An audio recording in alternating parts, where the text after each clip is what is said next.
And people started to realize one of the very obvious things you could do with a smart contract is that you can deploy an extra currency. So you have a smart contract which, on top of the Ethereum network, lets somebody create another token which people can trade around. And before long, this got standardized into a thing called ERC20, which is just a standard for how exactly this type of smart contract works, where you can have people with account balances and the people can trade the tokens with each other and they can put them on exchanges. It is a small application if you think, if you had to open your computer and code the application to create a coin. It's not like a huge software. But if 5 people do 5 different software, they behave in different ways, not very clear. Yeah. Can you create new one or not? Can you send them to others or not? Who can send? So it became kind of standardized in this thing. And this became the basis of this new model of project funding in crypto projects, which were called ICOs, which are initial coin offerings. So this is, that phrase might sound familiar to you. Yeah, right. I feel like I've heard it somewhere before. In the stock market, what is called IPO, initial public offering, is when a company goes from private to public and create stocks that are put in the market. So the initial offering set a price that is decided probably by auditors and other things, but set a price, and the stock go in the market. So the first to grab the stock are potentially making more money, as look, for example, Google, Amazon, Tesla, incredibly, people were like, sure they will crash, it went from $1,500 now dollars. And they were doing the same thing, so they were saying, okay, I create the equivalent of the stock of a stock market, representing, and wasn't clear at the time, because people say we pay the dividend of the application, then comes out they actually can't, because the stock market is regulated, and the government division that monitor these things says no, then they say it's a token for utility. But anyway, the idea was that this as a value, people want it. When somebody wants something and it's scarce, mean there is a finite amount, people need to pay for it, okay? If there are only 3 of something in the world and I have 2 of them, you want one of it, either you get it from me or not, so they set the price. So the idea is this: if they were creating 100,000, 1 million, 1 billion, whatever it is, of these tokens, they were connected by their own saying to a project in some form, and they were representing something related to this project, that you need to use the project or whatever. It wasn't clear. But a lot of people didn't really care that this thing was exactly clear. What I want to emphasize is that because they went from so an IPO in the stock market is this very carefully regulated thing. There's all this financial legislation around it, corporate legislation around it, exactly what the status of the company has to be in order to qualify for IPO, what your tax reporting standards are, how you have to report your expenditures to the public. There's insider trading laws about like what kind of information you're allowed to have when you make purchase or sell, stocks on the market, and there's regulations that help tie the value of the stock to the intrinsic value of the company to make sure the company can't offer to certain values that are unrelated to what they can actually back with their numbers. It's very tightly pulled together in a way that's very closely regulated, because at the very beginning, this market was a wild, wild west.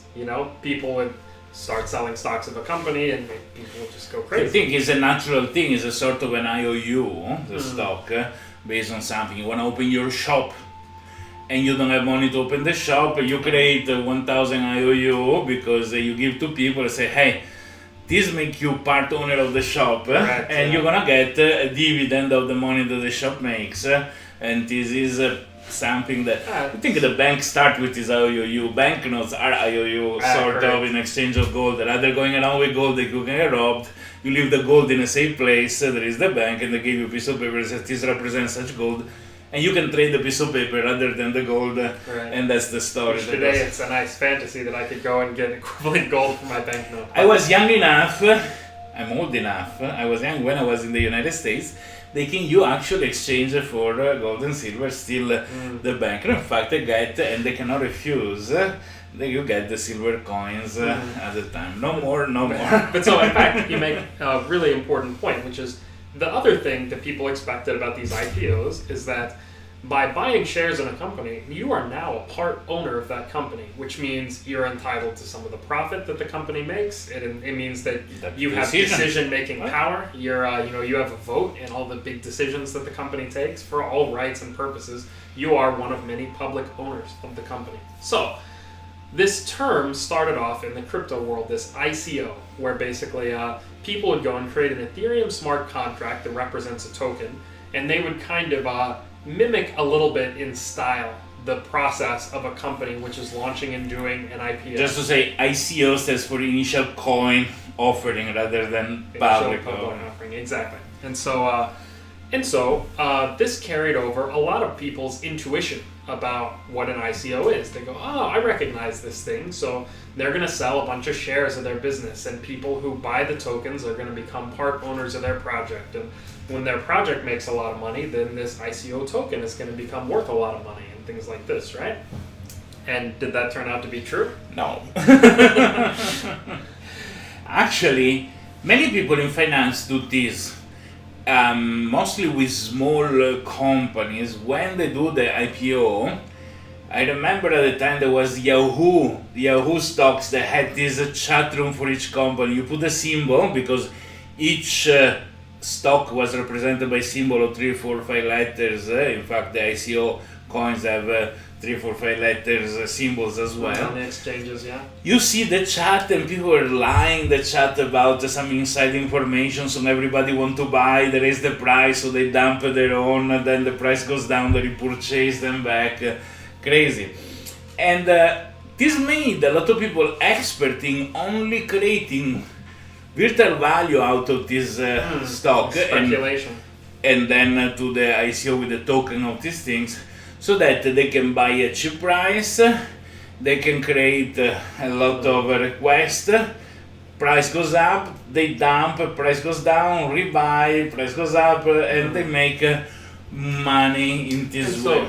What made this profitable? Sorry, not caring about the project. I know people that put $100,000 on doing this pre-sale, sell, etc., without even knowing what the project was about. The evaluation was how known is, how many people is interested, how much advertisement they're doing, but not how good is the project. They want information to speculate on the value of the token from the public perception. And this is very damaging for a project that is honest. So how did this ever work? So I think one of the important things that happened is, so with the rise of Bitcoin first, and then something like Ethereum when it started to take off also, you had this kind of new class of crypto wealthy people. So these were people who were aware of this little cryptocurrency bubble when it was first started. They picked up some of these coins for fun when it was cheap. They didn't know if it was ever going to become anything. It did become something, and now these holding a bag of 50 Bitcoins makes you a multimillionaire, or not quite, but no more. But I know people buying Ethereum at 25 cents each and selling them at $1,500 each. So make a calculation: 25 cents. So you have all this this wealth circulating in this crypto space, and all somebody has to do in order to take some of that wealth is convince you a little bit that either because you're a crypto guy and you think their project is cool and you want to support that kind of project in the positive sense, or in the more, I guess, self-interested sense. I don't want to call it negative necessarily. You want to go and speculate on what the value of the project is going to be, or how many other people are going to buy in, and play this kind of market manipulation game to see if you can increase your wealth. So what we found in this condition with a lot of people who were newly rich on crypto money, and it was very easy to motivate them when they saw other cool crypto They're projects. called crypto whales. Crypto whales. What we saw is this condition where many times a new project, and Roberto mentioned this really all of this in his first couple of sentences, but we're unpacking it now.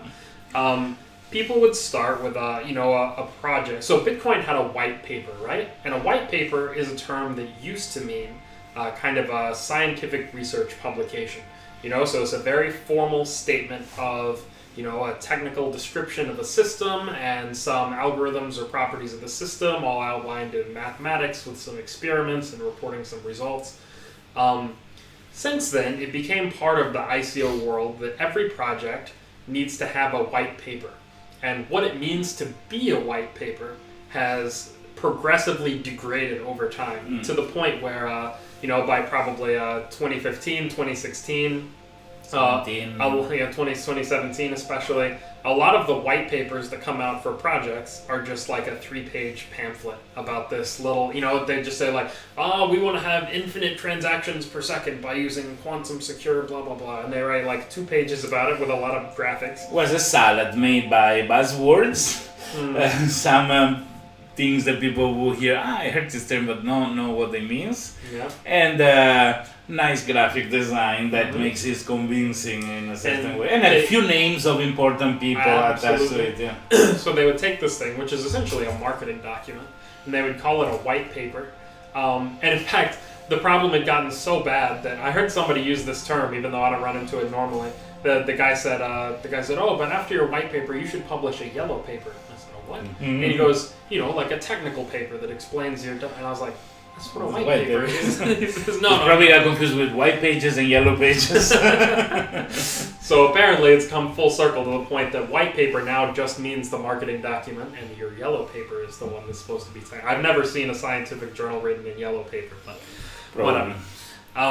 So this leads us to this condition where a lot of people, probably to the 2017 ICO craze was around where this was, Bitcoin was going up, Ethereum was going up, the whole so a lot of people became wealthy. Just to recap, a lot of people invested little, $1,000, $5,000, $10,000, which became millions worth of dollars, okay?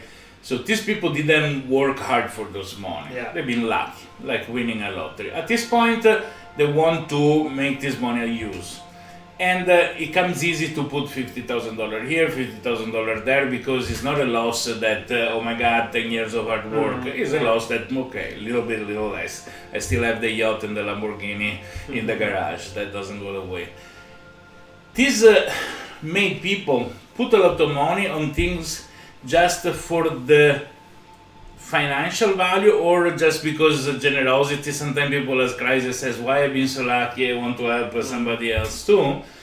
But push a lot of people to some really scam, and from the zero knowing that there was a scam, because 3 pages and then find themselves in trouble and delivering 4 years later. Others honestly trying to do a project and then getting the money.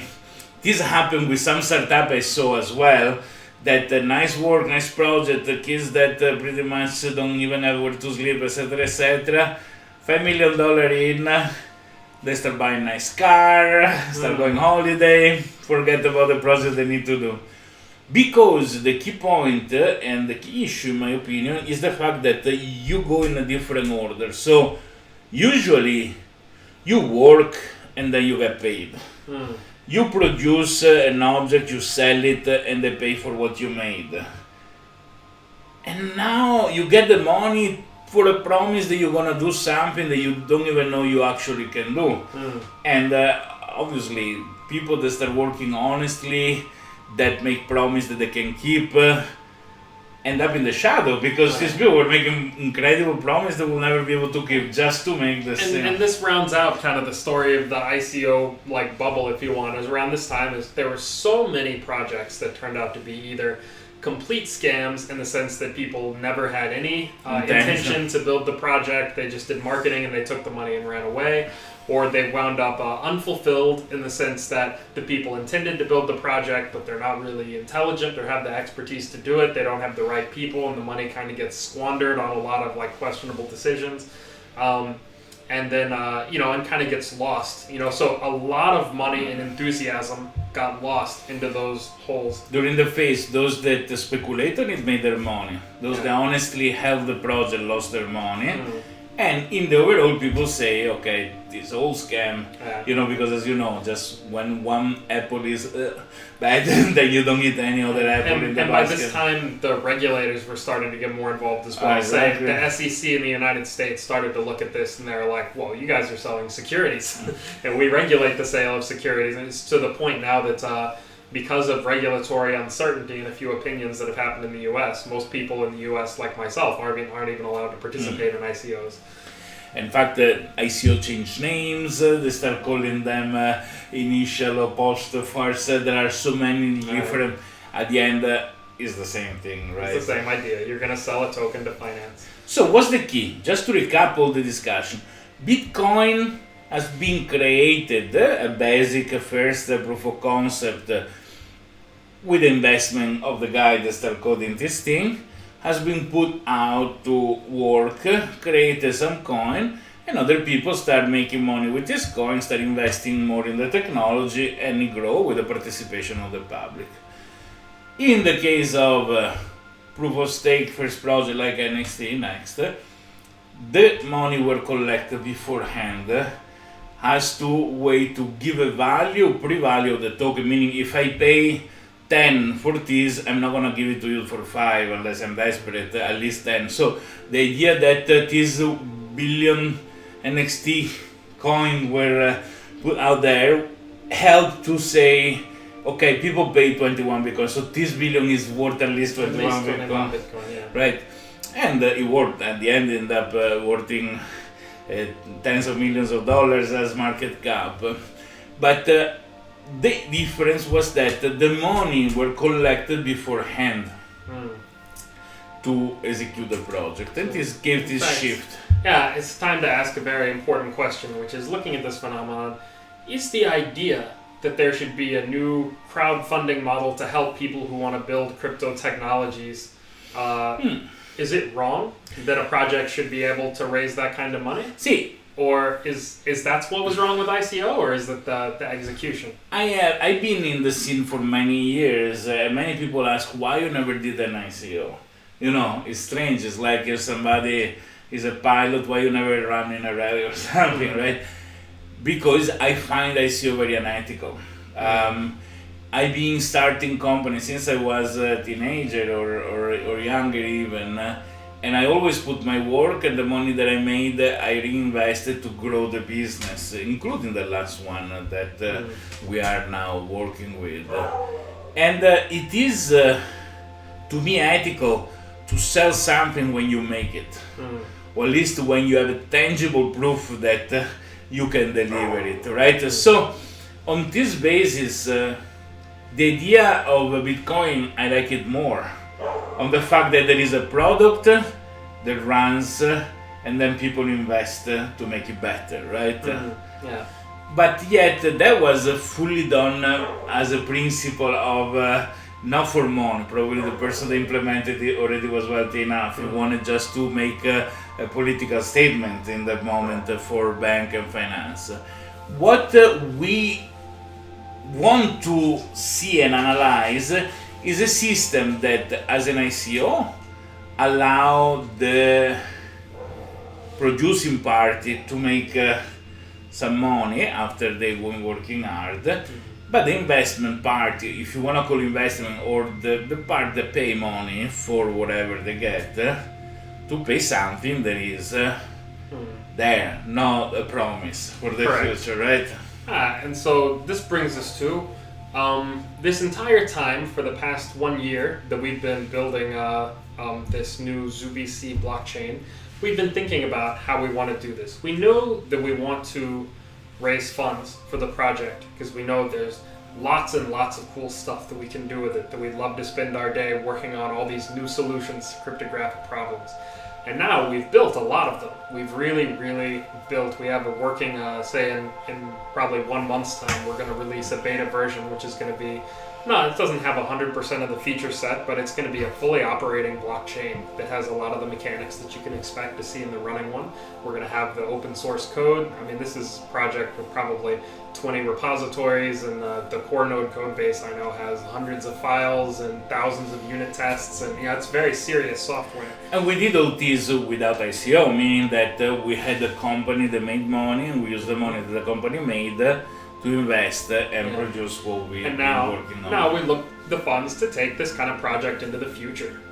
So as a company, now that we have a product, we can sell it, and with the money that we make by selling this product, we can finance our own execution for further version. And we can make quite a good offer as well. Say our blockchain, ZooBC, is more like Bitcoin in the sense that we don't start with 1 billion tokens created at the beginning. And this is the key aspect.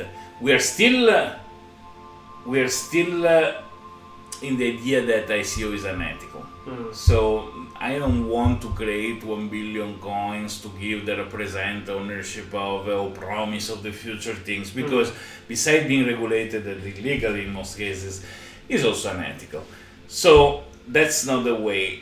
I don't want to have a blockchain that has the coin pre-created at day zero, because again, you put things into this aspect, even though in the case would be I create all the coin to myself and then I sell it to others, so it's not even a promise of the future, it's something that is there. So, but I would really love to have a blockchain where the coins are created as they go, and they go in the hand of many different people, because they are really decentralized, right? And the economy of this blockchain is distributed around the world for real. Absolutely. Okay. What was the initial principle of Bitcoin, right? Of Satoshi Nakamoto. But that didn't work out. Well, and that's another problem we tried to solve with our consensus. But so suffice to say that this blockchain is going to start with no pre-mined coins. So on the day the blockchain starts, there's going to be 0 tokens in existence, and each block is going to create a few more tokens and contribute them into the ecosystem. So we don't have any token to sell beforehand, so we cannot make money by selling something that doesn't exist, right? So what will we do? There's another purpose of this thing, and I go back to the NXT one, the NXT ICO as an example, which is that in NXT, which is a proof of stake blockchain, Roberto mentioned there's a technical reason they needed to distribute the funds, and that technical reason is that when you cut the NXT is proof of stake blockchain, which means that the power over the blockchain goes to the people who actually have the money on the blockchain, who have the tokens. And specifically, it means that if any one person possesses more than 50% of the money, then you have this problem that person can abuse the consensus mechanisms of the blockchain. He can start making rewrites of the blockchain when he wants. So in order to create the security guarantees that a blockchain has, in NXT's case, you have to give the money to a wide enough group of people that you can reasonably expect that no one person is ever going to hold 50% of it. And especially at the least, at the beginning, at day 0, you don't want one person to hold 50% of it. That's why the distribution that happened at the beginning is of key importance for the reputation of the blockchain in the long term. Or, in fact, it should be. We've been advised by some people now, because now we're like getting into maybe the 2018, 2019 ICO era after the boom. People are starting to do these other weirder models, and we had one guy come and advise us of one. He goes, "Oh, no. Now you don't sell all the tokens up front. When you do an ICO, you sell like 10% of them to raise money, and you hold on to the other 90% of them. And you make a promise that you're slowly going to release these coins to the public over the next 2 to 3 years. Everybody knows it has to start centralized, and then it's going to become decentralized." And Roberto and I literally, I think, laughed this man out of the room. Because that's not the principle of a blockchain. Decentralization, which blockchain is an important tool for it, put his foundation of a very basic and important principle. And as the name says, decentralization need to be decentralized, else it falls down on its own. And more like, why don't we just create a big database that we control and everybody trusts us as long as we hold 90% of the tokens? So, on this base, now we have an advanced technology, something new, a step ahead in the process of this technology that respect the principle of an economy that is distributed along the participant, fix the issue of centralizing who makes money that Bitcoin unfortunately had with the few miners that get all the rewards on themselves, but reward the participation to the network. So every node that is respected enough to be part officially of the network get his share of all the new coins that are created, and so there is no way to centralize unless somebody starts owning all the coins on his own. So we have now, like we said, it's very important to us. We think it should be important to any decentralized or blockchain style project that even at day one of its inception, the blockchain should start decentralized. So our blockchain, ZooBC, has this property that there's a kind of a temporary list of nodes that are allowed to create blocks in the network, and our consensus algorithm, in a permissionless way, so without us being in control, decides which people are going to start creating blocks and which people are going to get kicked out of the group and stop creating blocks. And these are the people who are also going to get paid for their service or their participation in the network. So one thing we can do is on the Genesis block from day zero, instead of us just launching one node and saying like, okay, you want to join, come join my node, we want to start in the Genesis block with a group of at least 1,000 people, 1,000 independent people who each have committed to run a node of this blockchain. And by being there at the very beginning, they have the opportunity to collect the largest share of the new tokens that the network is going to create, because like Bitcoin, this is actually going to decrease. So it has a curve. It has a curve. It's going to decrease and flatten out over time, the amount of new tokens that are created. So to be there at the beginning is the best. We evenly divide the amount of tokens the network creates between all the people who are participating. And keep participating. So this also means that as this number of participants grows, as nodes start to join the blockchain, the slice that anybody gets is going to get smaller of the total coins that are created. So you also benefit the most to be in the network when the blockchain is the smallest, when the network is the smallest. Furthermore, because the process to manage to enter this circle of people that can create block and get their part of the reward, the share of the reward, is not a fast process, it's a slow process, and very few people manage to be added. Those that are there at the Genesis block have a good 3 months of exclusivity in collecting these rewards. So we got something that we can sell. We can sell an account in the Genesis block. Correct. And this is fantastic because in regulatory terms, we are safe. We are selling a place. If people don't run a node, they don't get anything. That's the problem. So we are selling the service to add somebody in the Genesis block.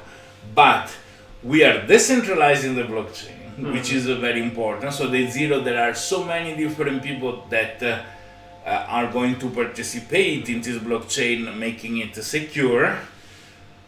People need to pay to be in the Genesis block for a simple reason, because things given for free are never respected. When people put some money, then they're gonna think twice not to run the node properly and not to participate.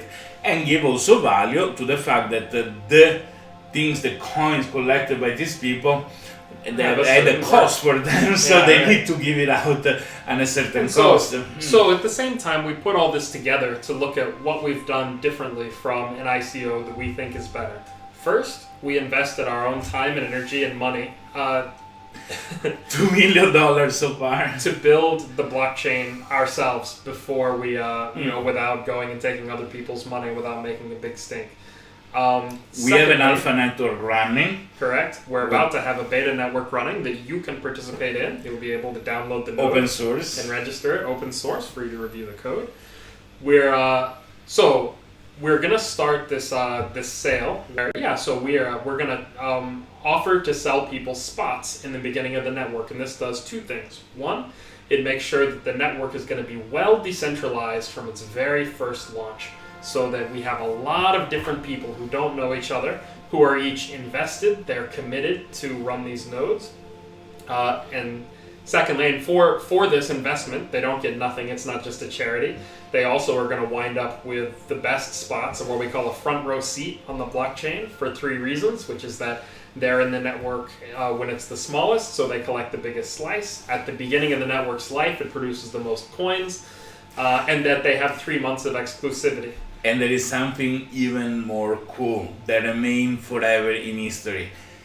Most of the people that created new blockchain left a secret message inside. We know that Bitcoin has a phrase from 1984 from Orwell, and other blockchain, including NXT, the secret phrase of the Genesis account is a famous phrase.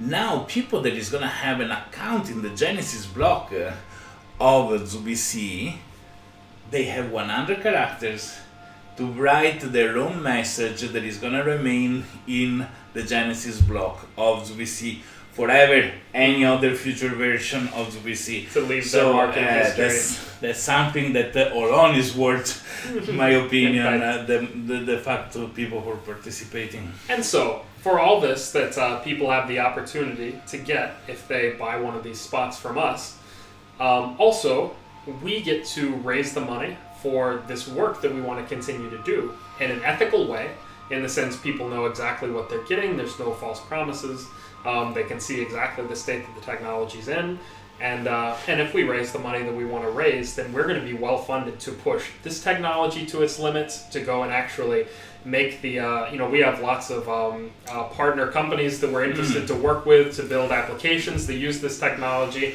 We have lots of creative new transaction types we support on the network that are going to allow these new kind of hybrid, centralized, decentralized business models. In fact, we have a long-term plan, about 10 years long, in doing 5 releases with a very important milestone in advancing this technology. Yeah. In fact, if we were releasing today the last milestone, it would be hard to understand for people because it's too ahead. And we also will learn a lot of things as we go, so probably we're gonna pivot to the best selection.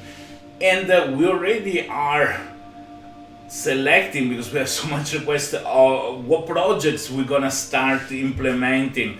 Something very useful, not to the level of CryptoKitties, even though it's a cool and fun things to do, but something that makes the usage of the blockchain raise. We have time during the testnet part. We start with testnet before we deploy the stable, where already projects are going to be implemented. So there is an experimental phase before exactly. the official phase. So people have confidence that the money that they put are really going to go to us, who are going to use that money and that energy to build not only this ZooBC technology, this first version that's been released. You might have heard us talk about it if you're one of the 3 people who watches our podcast. You might have heard us talk about some very futuristic things that we have plans to do in the future, where if we have the time, because the difference for us is we're a blockchain consultancy. If we don't raise any money, nobody cares about ZooBC. We can go and sell projects. We can continue to do our own work. What we always did. What we always did. And all it means is that we're not going to spend our time creating cool solutions to cryptography technology problems for the rest of the public. Which we think would be a shame, because we would love to spend all of our days solving these kinds of problems. It is in the information age. First, we digitalize things, right? What it was analog became digital: music, video, communication, photography, art. And now, with the blockchain, you can also manage this digital asset in a much more, so you can be a unique owner. Think this. An MP3 file I can make 10 copies and give to everybody. A Bitcoin, if I give it to Barton, I don't have it anymore, because if I can give a copy of my Bitcoin to Barton, Bitcoin will worth nothing. So these unique things that the blockchain allow, singularity in a digital era, is an important first step into this evolution of the digital age. And the decentralization, so removing the middle party in a process, think about the difference between ICO and IPO. IPO, usually you hear the bell going bang when they start doing the trading, then you close, try to send some money, make a transfer, TT, Saturday night, you need to wait the bank to open Monday. You can always buy and sell token of an ICO or transfer Bitcoin 24/7, because there is no human there, they need to be there to approve, it's all given by computer. So it's very important to decentralize processes, not only for a matter of better functionality and speed, but also to avoid censorship, to avoid control where people cannot post something because it doesn't respect the idea of the party running the service, the centralized service where people connect. So ZooBC is the first seed for something that grow that is gonna aim to decentralize services that today are centralized. Communication, mails, websites, social networks, and so on and so forth. Absolutely. In fact, the key of ZooBC is that is a tool for decentralization that is not connected to the financial value. Yeah. A public blockchain needs to have a token, a coin to exist, because as an economic incentive to run. This is something. But we've taken some steps on in this first release of ZooBC that we're doing. We intend to take much more radical steps in the future as we look at what can be done to separate these two facets of the technology. So, what do we have in summary? We have, in summary is that if you want to run a node of ZooBC, is it a node for the testnet? Is it a node for the mainnet? Well, keep following us. Google ZooBC, ZooBC, and see what is there, because soon, now we are doing some pre-sale to the friend, the favorite. In fact, if you know somebody that knows us, maybe you can get something, but soon it's going to open to the public the possibility to lock one of these limited 1,000 seats that are going to be available. Are you going to get one? Is there going to be one left? Would you want one? Well, hopefully it's going to be we wish you the participated. Okay, I guess that's all. We say hi. Next Monday we're going to be back with you again, maybe with a better demo compared to last week, and with something new for you.